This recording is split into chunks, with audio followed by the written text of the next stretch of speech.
everyone. Welcome to Achieving Success with Olivia Akin. I am your host, Olivia Akin. Each week, we will discuss the roadmap of achieving your personal and professional success. We will give you real-life stories on growing personally and professionally to achieve your life and career goals with the help of some top-notch guests. Today, we are speaking with Sal Patane. Sal is the co-founder of Loreb's Salon and Spa in Cherry Hill, New Jersey. He's been a hairstylist for 27 years.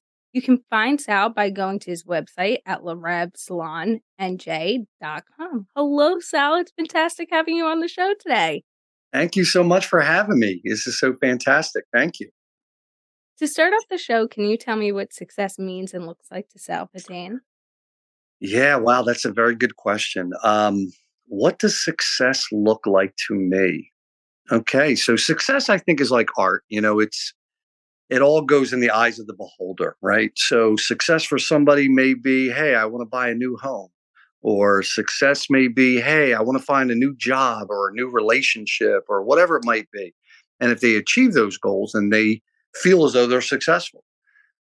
Success to me as a business owner would definitely have to be that as long as my staff, the entire crew of my company becomes successful, that is what I would measure my success as. I am only good as the people that I have working with me, not for me. They work with me. I am only as successful as the gifts of what we are actually doing and giving them to the client, whatever that may be. I really would say that success is subjective, really. But for me, it all boils down to the people that I have as a part of my team.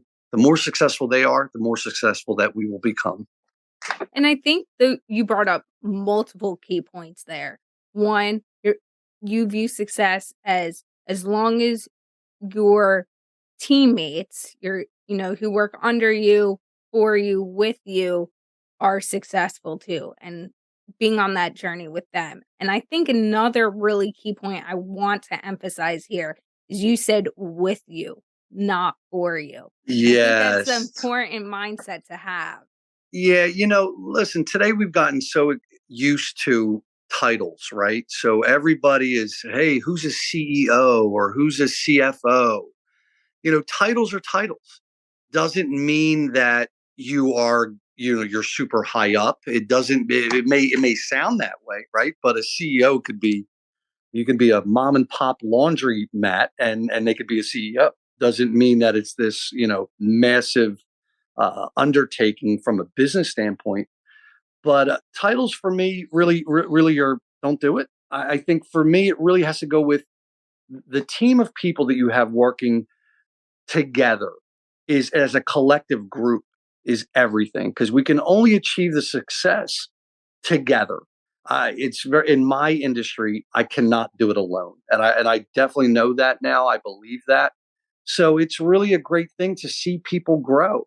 I'm in the business of people, right? So if I can see that people are achieving their own goals, whether it be personally or business wise, that is everything. And I have watched some people that have started from ground zero and have become truly successful people in their own right, personally and in business. So it does work.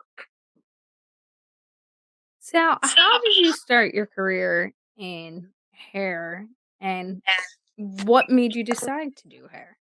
That's a great question. Sometimes I'm going to be very honest with everybody. Sometimes we don't go out looking for the career finds us, right? So I sort of, my background, I'm a young man from Philadelphia. And back in the day, we'll say, that term back in the day, we, growing up in the inner city, if you didn't play sport or you weren't academically inclined at such high grades, come from a single household, which is okay. I had to try to find something where I could kind of fit in. My options were a bit limited. And a funny story was my mom was actually one to say, hey, in the 90s, we're talking the early 90s of Beverly Hills 90210, the TV show. It was all about like style and hair. So I always wanted to have like cool hair. So my mom said to me, "Hey, why don't you go into that industry?" And I said, I never looked at myself as being, I've never touched hair. I'd never cut hair before. And I said, I don't know. I'll give it a shot. So I had a friend in the city of Philadelphia that had his own salon, and he allowed me to come in and spend some time with him. And over time, I started seeing, wow, what a really cool job this is. We are indoors, so I'm not working outside in the elements, and not that that's a bad thing. I was wearing cool, fancy clothes and all high fashion, and being around some really great people. And I said, wow, if I can do this and make money at it, what a fantastic job. So the job sort of found me, and it came very natural, and it just really, really worked out.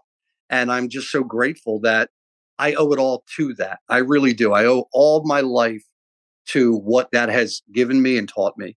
So I hope that answered the question, because it kind of found me. I didn't really find it. It definitely answered the question, and it made me wanna ask another question, a Go follow-up for it. to that. Sal, so you brought up about your journey of hair just kind of finding you. How have you grown, or as you've grown, I should say, professionally and personally? How does your mindset and perspective change about your path that you've taken? Wow, another really great question. If your teachers are all around you. I always want to say that to people. You can learn something at every moment, meeting any certain person. I was just very blessed to have some really great mentors. Mentorship was everything to me when I first started in the industry, especially when you don't know what it is that you're actually really doing. So I had to be taught, the things such as actually just doing the job. I had to be taught what availability meant, which meant actually showing up for the job, not coming in late, actually committing. Really, what does commitment look like? And saying, okay, if I'm committing myself to this job, I am going to make the real commitment. I'm not going to, I don't want to use the word half ass it, but, you have to really dive all in. And once I did that and started going through that bit of time, the successful things that I measured at that time started to happen, right? The money started to come. My life started to evolve. I started, what those young personal goals you might have as a young person. I can't wait to, move out of the house, and get my first apartment, or, buy that new car, or start to take some great vacations and start to learn and get myself out of the world that I was so used to, which is there's a large world out there for us to go see. And those are the things that I started to do. And when I started doing those things, I saw how I I, I wanted even more, and here with more came more responsibility. It came more me having to do more. And in the same sentence with that, we also get the benefits of what does that hard work look like. So that again has taught me everything. It has made me to who I am. You sort of, when we talk about jobs, we don't talk about lifestyle enough. I am not my job. I live my job. It is a lifestyle for me. It is not just a job, a career choice. Saying, oh yeah, I got this job. That's great, but it became who I am. So I really do owe all of it to the beginning. The beginning is the most important part of any journey, because that's where the real magic happens. That's where it says you've made the choice to stick and stay, and then as long as you do the right thing, the other things that we think are going to come will come, but you have to stick and stay. And it taught me perseverance. It taught me, honesty, and it taught me true love about what it is that I was passionate about. And it was about connecting with what it is that I'm doing, and then connecting with the people I'm doing it with and the people I'm doing it for. So connection for me and passion was everything. I hope that answered a little bit of the question. It did. I think you brought up a few great points there. Stick and stay. Stick and stay. You got to go through the rough parts. You can't just give Yes. up. Another key point you had brought up is that journey and that perspective, and your job being a lifestyle and not just a job. That being said, what is your lifestyle? Wow. So, well, I mean, being a business owner, listen, we live in a world today that is it's very hectic. That's probably the best word I could use. It's hectic, right? So we're all very busy. Everybody's running here, running there, doing this, doing that. So, being a business owner today, I deal with the same challenges that anybody else deals with. Trying to balance out. I am married. I am also married. My wife is my partner. So, we take work home a lot. We bring work back home and when it should be our home time. And so I think it's really about balance. It's really about how do I categorize my life into those categories, right? So, yes, I'm Sal, the business owner, but I'm also Sal, the business partner. I am also Sal, the husband. I am also Sal, the friend and the brother and all of that. So it's about balance. It's really trying to figure out how our work life incorporates to our personal life and vice versa. Um, it's a challenge. I think we all get a little challenged at that from time to time, and that's when we get a little unbalanced, and we need to try to kind of calm down and really refocus again. But my lifestyle's pretty easy. I love to travel. I love to work hard. There's a few places that I feel very comfortable at, and one of the places is at work.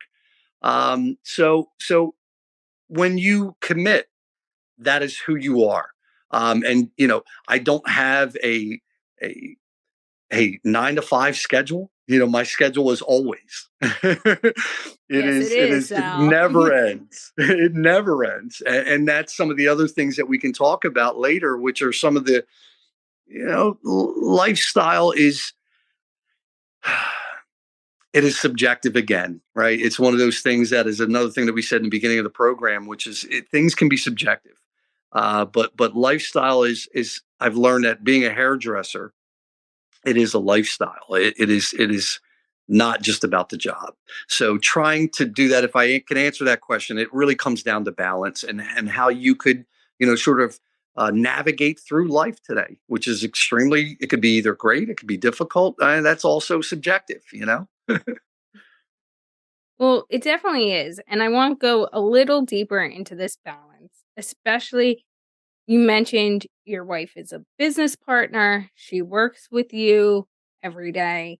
And sometimes that work comes home. Yes. How do you say when the work starts to come home? How do you evaluate that and say, okay, well, let's have the discussion. We're talking about it right now. But when do you also say, okay, you know what? This is work. We're home. How do you Yeah. manage that? Wow. Another great question, Olivia. So I look at it in a few different categories, right? So this may be funny, but this is the way we look at it. Okay.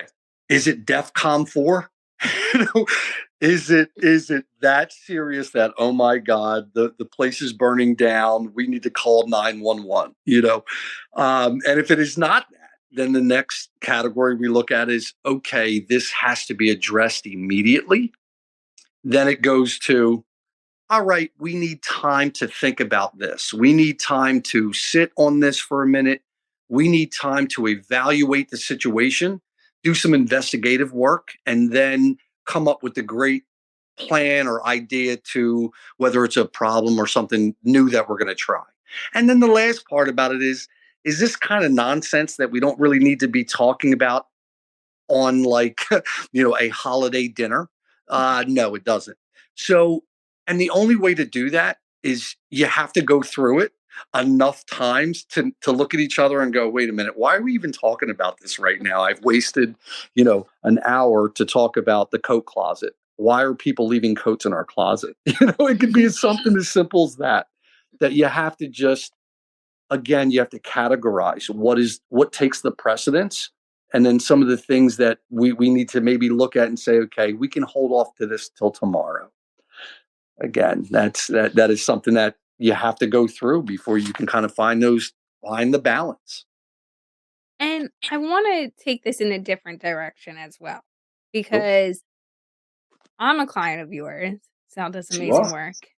work. He's my favorite. He's the only person I let touch my hair. Yeah, you're Um, awesome. You're so awesome. but I have also been in Sal's chair, and he's always made it a priority to hear not just his clients out and, see their perspective and listen and really make sure they know you're being heard. But also, I see that with the people who work for you and you making sure, whether it's in small moments or, hey, let's go golfing on Friday, those bigger moments of making sure they're having their balance too.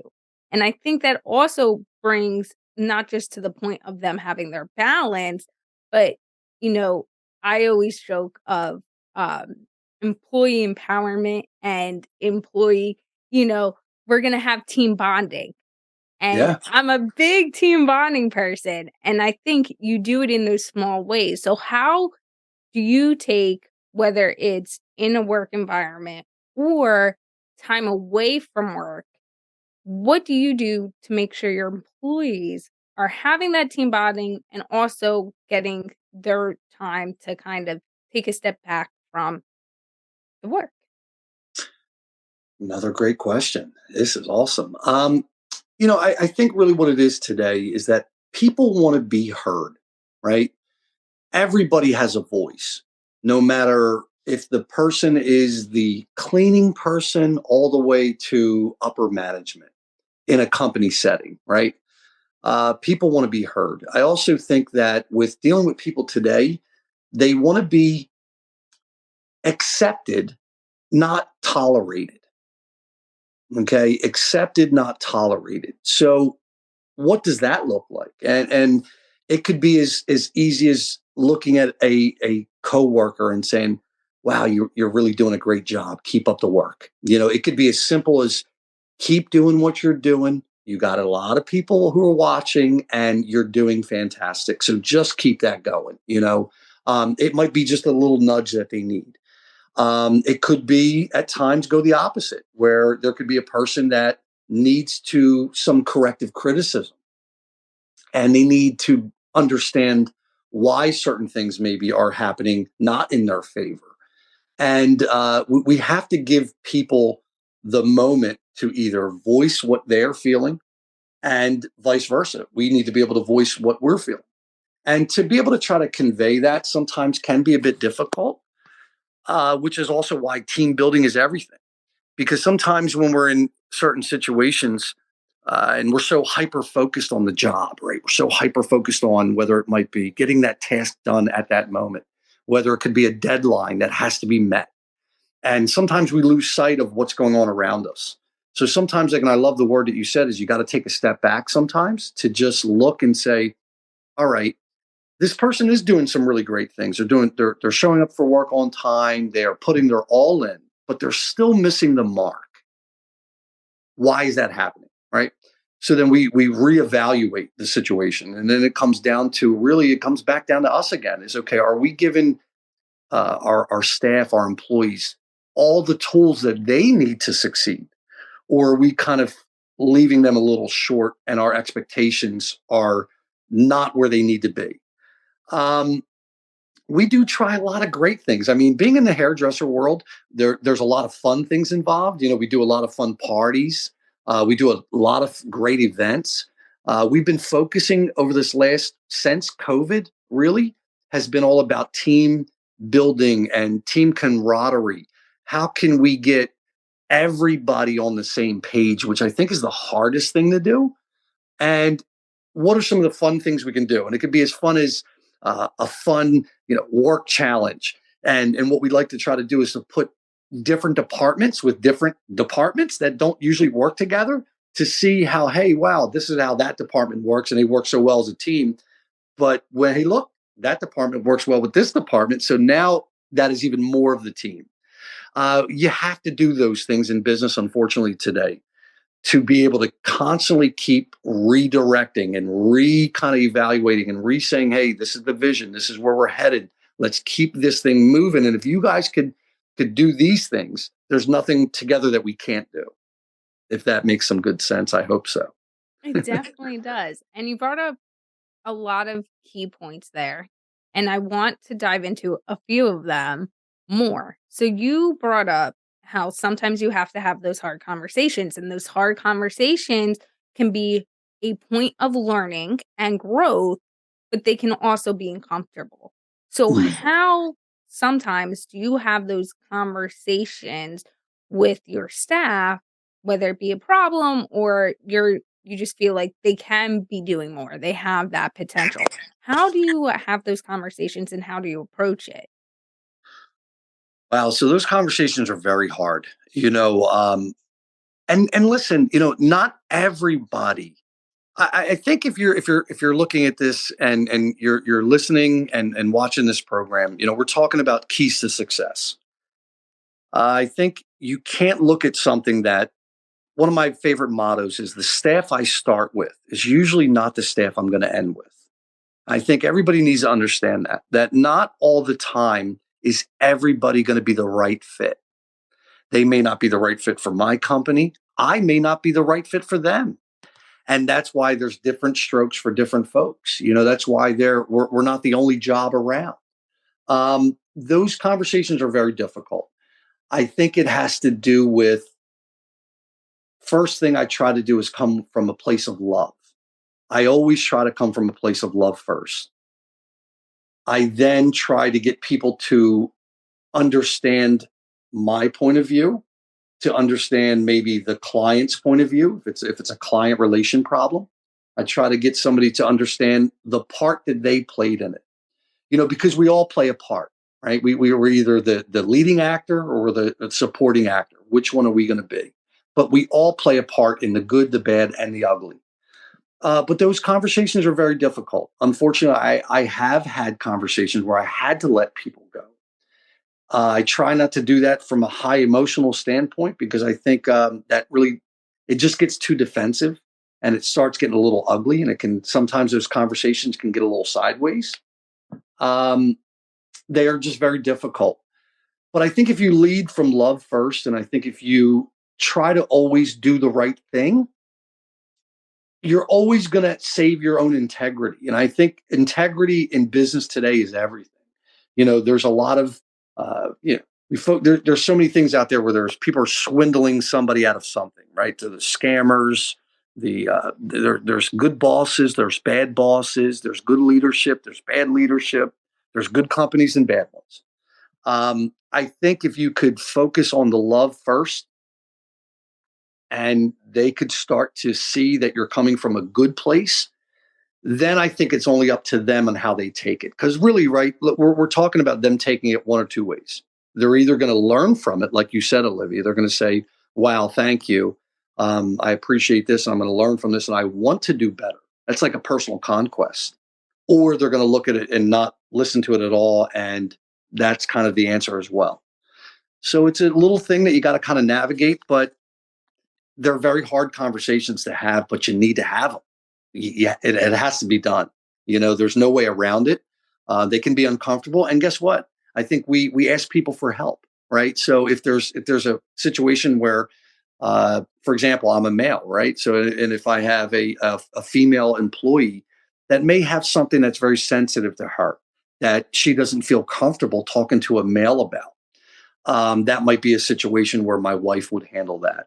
That might be a situation where one of my fantastic managers would be able to jump in, come from a motherly, loving, figure, and give them maybe what it is that they need that maybe I can't. So I think asking for help at the right time is key as well. And I think you brought up, again, you're bringing up all the points today. I think you brought up a few great points there. Not everyone is going to be a fit, whether it's from them, not being happy with you or vice versa. Not everyone is meant to come in and like you said, who you start with is not who you end with. And that's okay. And accepting that is important. I think your other key point that you brought up is being able to give criticism and have those tough conversations, but make other individual know you're coming from a place of love. And when you come from that place of love, it can be more positive, and it can be the difference of, like you said, that conversation going sideways or being interpreted very well, and that growth potential be there, as well as you said, sometimes, the conversation, you're just not the right person to have it with. So knowing who that right person is to step in, who they're going to perceive it the best from, is key as well. I want to pivot into another direction. We've talked about your employees, and that's key. But the way you treat your clients, especially in a service like hair and spa, like you have, is also key to your growth. How do you look at your clients, and how do you try to demonstrate to others by leading as an example of those important client relationships? You know, client relationships are everything. I mean, let's get really to the nitty gritty. That is the nuts and bolts of what we're doing, right? We are running a business that we are here to service clients, not service ourselves. A lot of times as a service provider, we put ourselves first. And there are times when that needs to happen, but there are more times when the focus should always have to be on that client. Because if I'm not giving that client what it is that they are looking for, what it is that they may need, that is going to change the relationship. It's going to change the dynamics, right? We've all had bad experiences. I've had them too. We've had bad experiences if we go to a restaurant or we go to a hair salon or we've gone to a clothing, anything. We've had good and bad experiences. That client experience is what keeps us in business. It's what keeps the people coming through the doors. It's what keeps us allowing to keep continuously to keep growing. I always looked at my clients as, how would I want to be treated? And I think if you could really kind of look at yourself and say, if I were in their shoes and I was getting what they are expecting done, what would that look like? And the answer is there. The answer is really, it's not rocket science. The answer is there. Nobody wants to be treated poorly. Nobody wants to be treated as they are a number, right? Everybody wants to feel special. And if you're a service provider, that is your objective, is to make them feel, I always say this, sometimes it's not about the things that we may say to a client. It's sometimes not the things we actually may do for a client. It's how we made them feel. That is the key.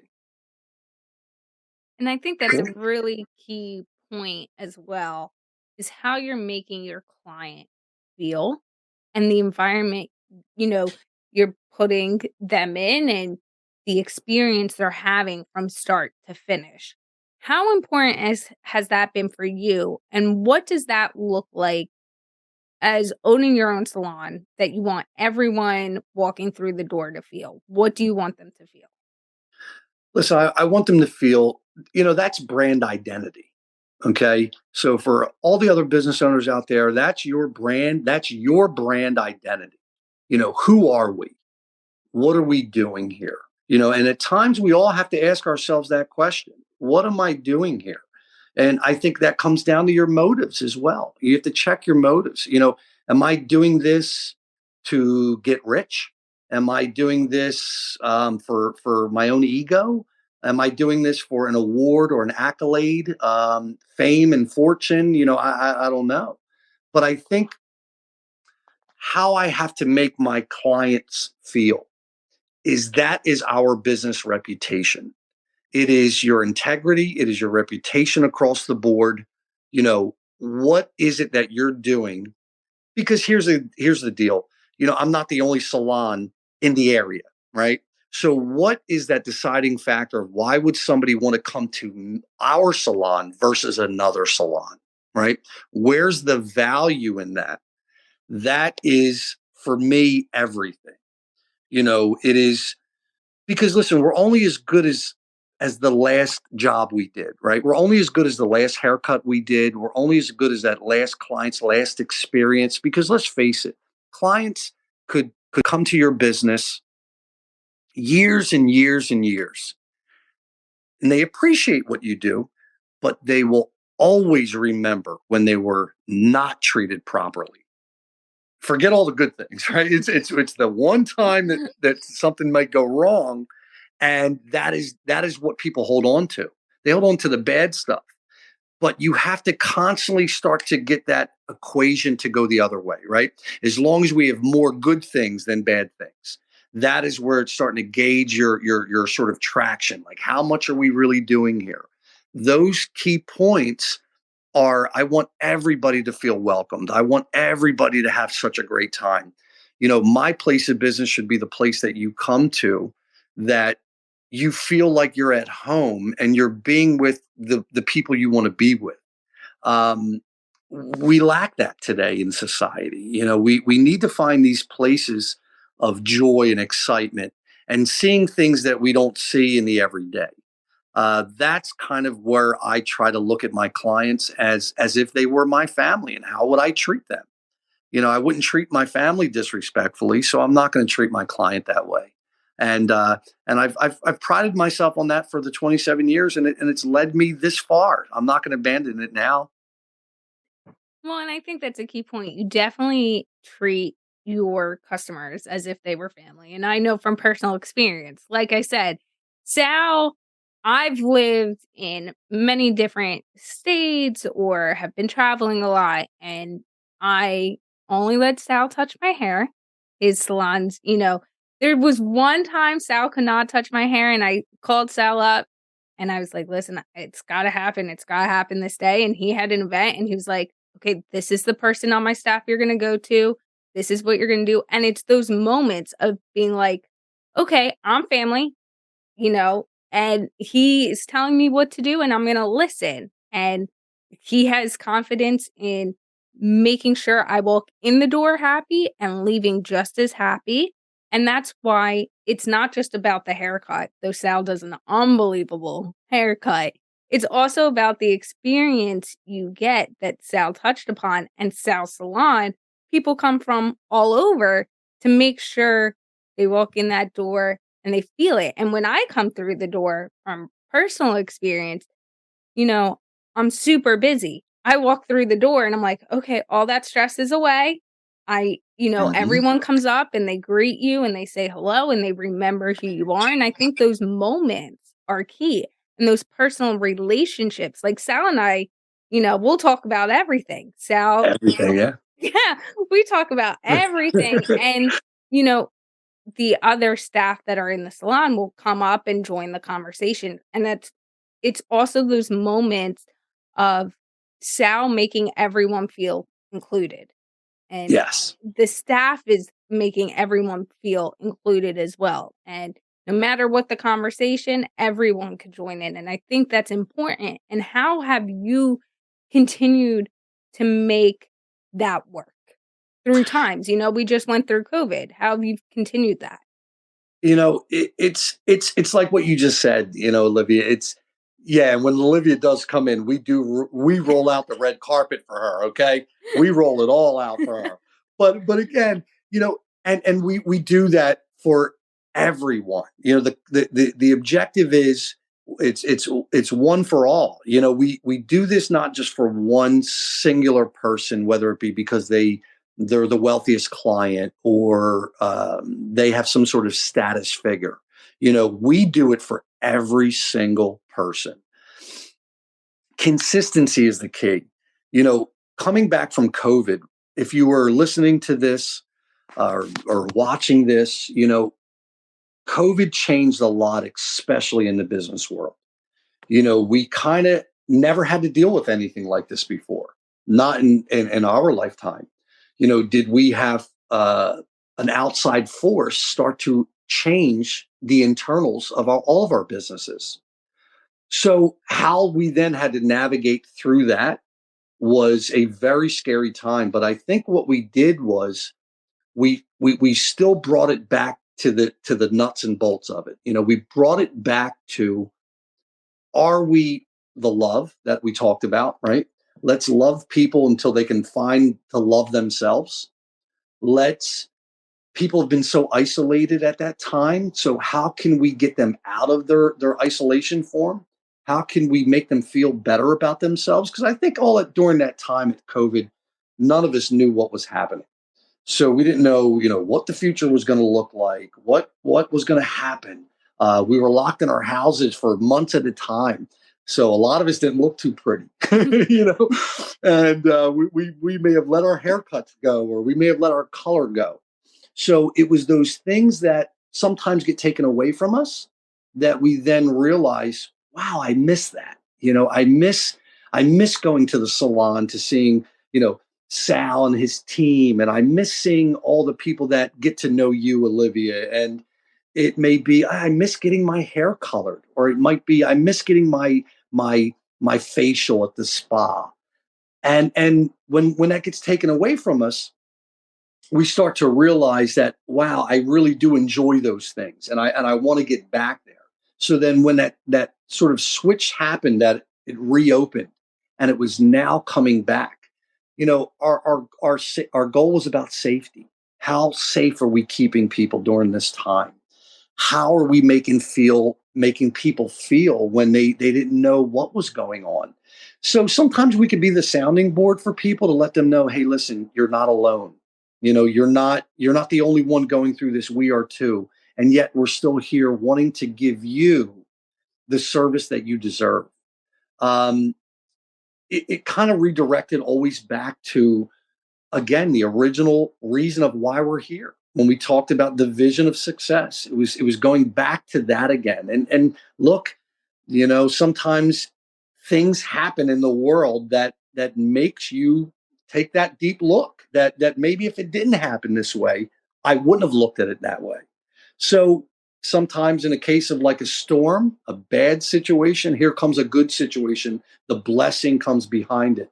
And it really made us just kind of open our eyes to some things that we weren't really looking at, or seeing how people are feeling, and some of the things that people are dealing with. Um, that is always going back to the internal reflection, right? Internal reflection, looking at what am I doing as the worker, but what are we doing together collectively as a company to keep this sort of ball moving? And I think if we could all do that together as a company, and other companies out there can do that together as a team, and really aligning the goals together, then success, again, those keys to success just keep happening quicker and faster and smoother even.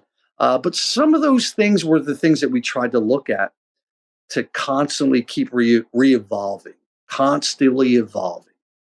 And I think that's a key point you brought up. You have to continuously look at things so you can continuously grow. It's a continuous improvement.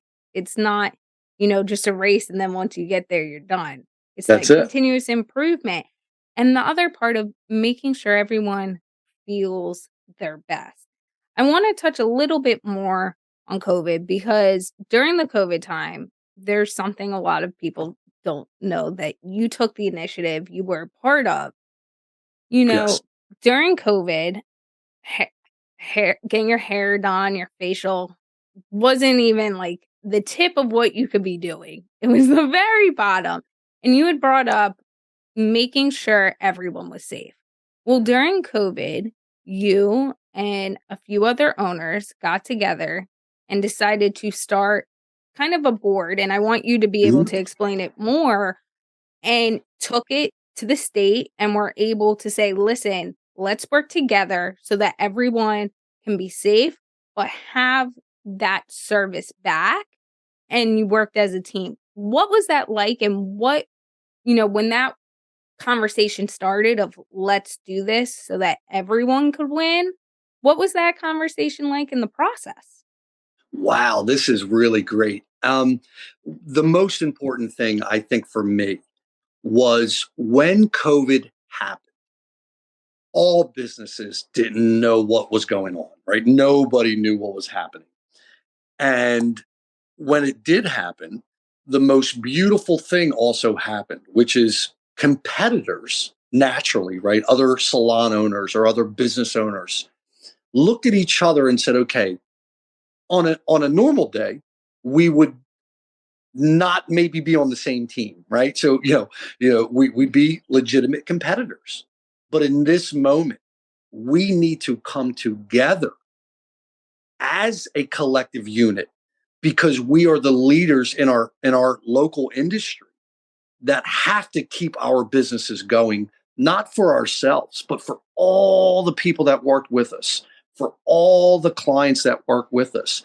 So that was such an amazing, amazing situation that happened is that other salon owners came together and said, how can we get together to better our environments across the board and doing it on the same page so that we're showing the communities that we were all respectively in that we are really looking out for their well-being and their safety. So yes, we did start the South Jersey Salon Initiative.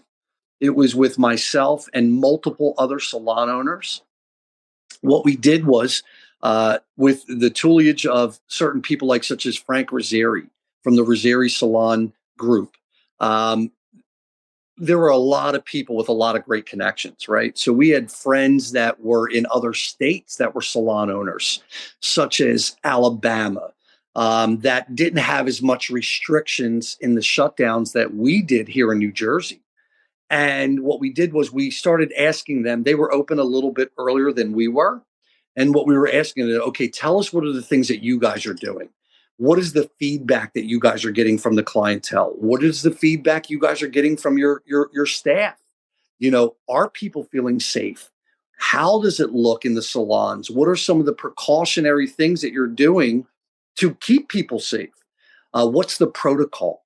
We then sort of, started getting all this information, whether it was from the CDC, whether it was from the federal government, whether it was from the state government, whether it was from other states. And we started collectively putting these things together, these ideas together. Few people in the group, like I said, again, had some really good connections. We had the opportunity to talk to Judy Persicelli, who at the time was the New Jersey State Board of Health. She was the woman that was on television dealing directly with the governor.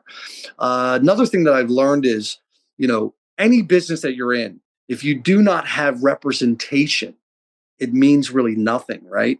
So we didn't have the hairdresser industry didn't have people from a federal or a state level as representatives to help us in our industry. So we were all kind of confused navigating through how do we make this thing work? And then what we did is we actually started getting in contact with the state government and saying, hey guys, listen, these are the protocols that we'd like to put in place. These are what, you guys are saying what we need to do. This is what we need to do because you guys might not know the internals of our industry, how we already live in a world of sanitation. We have certain laws that we always have to abide by from a safety and a sanitary situation. And when we started doing that, we started getting great responses. We started to see that, wow, everybody really wanted to dive in here. And it was very difficult. It was extremely scary. We were doing things that we had never done before. We were spending money that we did not know that expense was there. And we did what we could do to keep everyone involved and to keep everybody safe. We really worked really hard over those few months. We really had to deal with a lot of things that everybody in all industries had to deal with. Unfortunately, I think one of the hardest phone calls I ever had to do in my life was when we got shut down by the state government to make the phone call to over 40 some employees, almost 50 employees, and to have to lay them all off. That was one of my darkest moments. And, I am very vested in their lives and with their families and knowing that, some of my employees have children and, oh my God, what are we all going to do?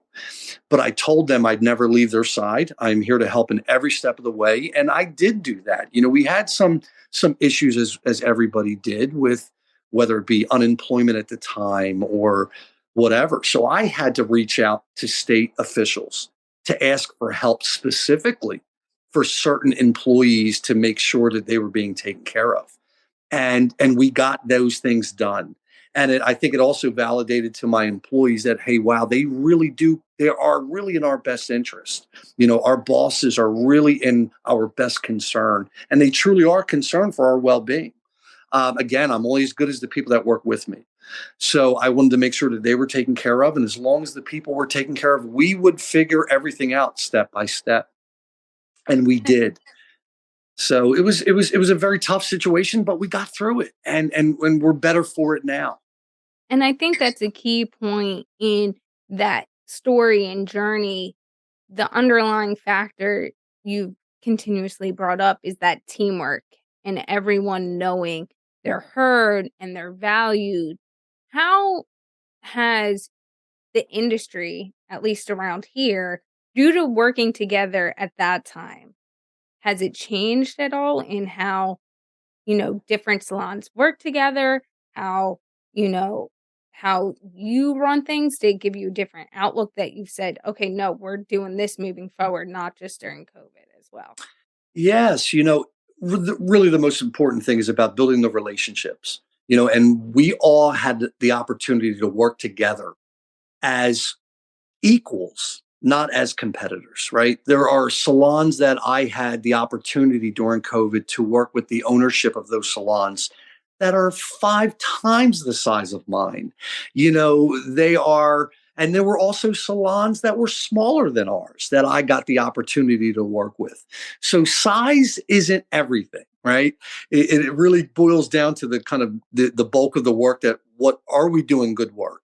So the relationships that we all built, I think, are invaluable. It's something you can't put a price tag on. So that was the most important thing that we did. How's the industry has changed? Yeah, I think all jobs have changed. Prior to COVID, nobody would ever have thought of working from home. Nobody did that before. So even in jobs that doesn't affect my particular situation, but it all has changed. We had people that were doing things on their own, right? So we had people that were cutting hair out of their basement. There were people that were becoming these traveling hairdressers. They were packing a bag and they were going to people's homes, and they were doing all of these things that I don't believe are really the right way to go about it. But if we look at things as being such a bad thing, we can also look at them as a way of evolution. Things are changing in all of our industries due to COVID. We're finding ways to adapt. We are finding ways to constantly evolve. We're finding ways that, hey, listen, even if the world does stop, business doesn't, right? We found that, hey, we can find, if you can't go to your restaurant, we'll bring it to you.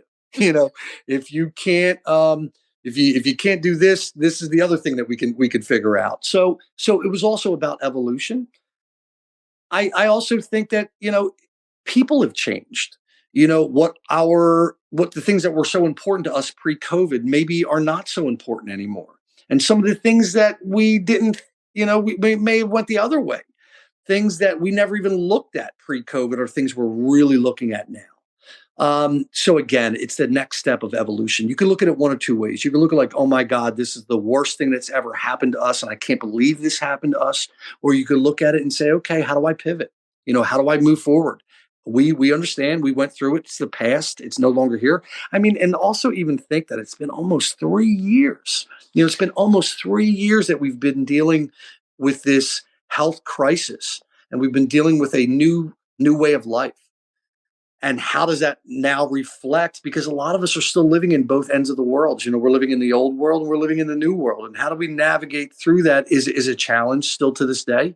But as long as you're willing to try to take the next step, that's the most important. So I think back to COVID, the relationships that we've built during the hard times are the most meaningful relationships.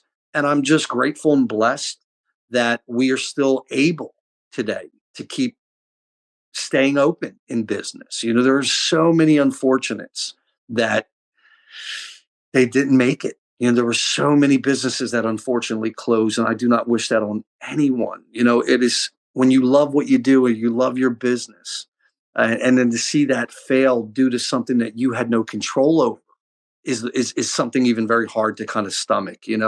Listen, if I'm going to fail, let me fail on my own merit. Don't allow some other outside force come in to help aid in that failure. And sometimes that could be a hard pill to swallow for some people. I was just so graciously blessed that during that time, it also showed us that we do run a solid business. That was the moments that separate the men from the boys. I think it was the moment that said, if you keep running your businesses the way you've done for so long, you're slowly dying. And if you do not constantly evolve and adapt, you're going to be in a problem. So thank God for that, really. I want to touch upon that a little bit more. You've brought up evolution. You've talked about, sometimes you have to pivot. You had your salon and spa for years now. And we've Yep. recently talked about this of you grow in the moment, you're expanding, you're growing, you're thriving. And you have to have those moments of reflection. And you've recently had that moment of reflection on the journey, your goals, what you want to provide. What do you think is important and what was it like for you of taking a step back, looking at it and say, "Okay, we've done this well. We've tried this new thing, it's not working. Let's go back." And what is that like? Wow, so that's a great one.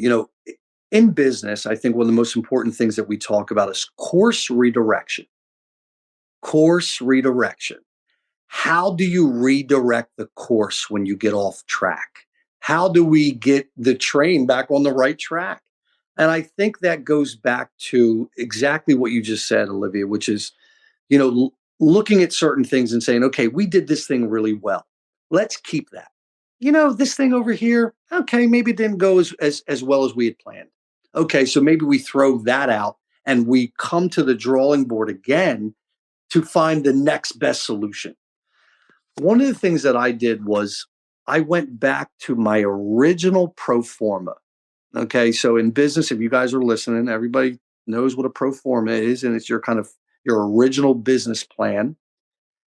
And somebody told me this a long time ago. They said usually your first plan is always the right one. It's that first instinct is usually the correct one. And I went back to that original plan, the original pro forma, and I looked at it, and I looked at the things we wrote out many years ago. And I went, wow, they were right. It was right from day one.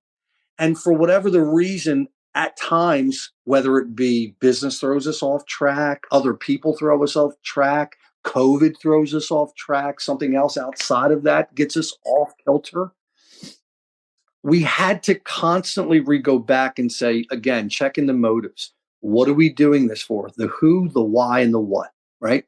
What are we doing this for? Who are we? Why am I doing this? What are we doing here? And how can we better this situation? Course redirection is everything. And the longer I'm in business, the more I find that is that pivoting, that adaptability, that course redirection. It actually has to happen a lot more often than we think.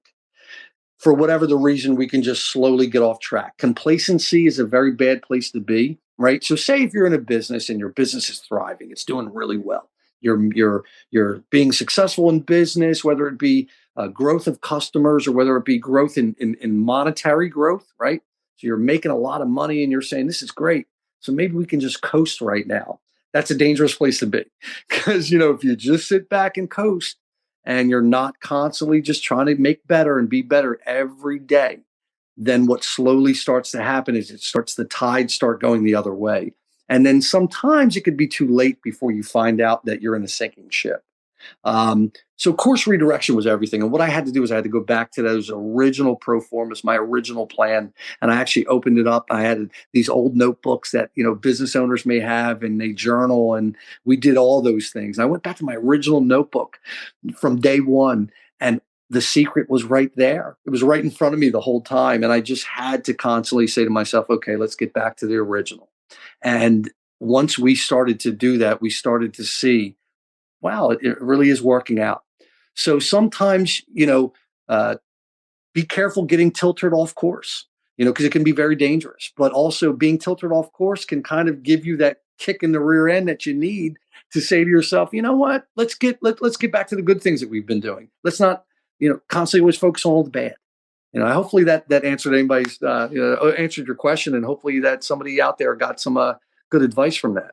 And yeah, it did. And I think it brought us to a key point of the course redirection. It's okay. Mm. You don't have to say, well, I made the decision, we, full steam ahead. There's no turning back. It's okay to evaluate and say, this wasn't working. It wasn't the best decision. It might have the right thought in mind, but let's evaluate, let's course redirect.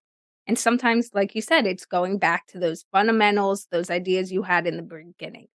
Thank you, Sal, for being on today. How can people Thank get in you. touch with you? Wow. So people can get in touch with me. I am on social media. Unfortunately, I don't utilize social media. Maybe it's my generation. I'm showing my age here, but I don't utilize social media the way others do. Also, for one of the other reasons why I'm too busy. But you can reach me on at social media. You can find my name, Sal Patane, on Instagram.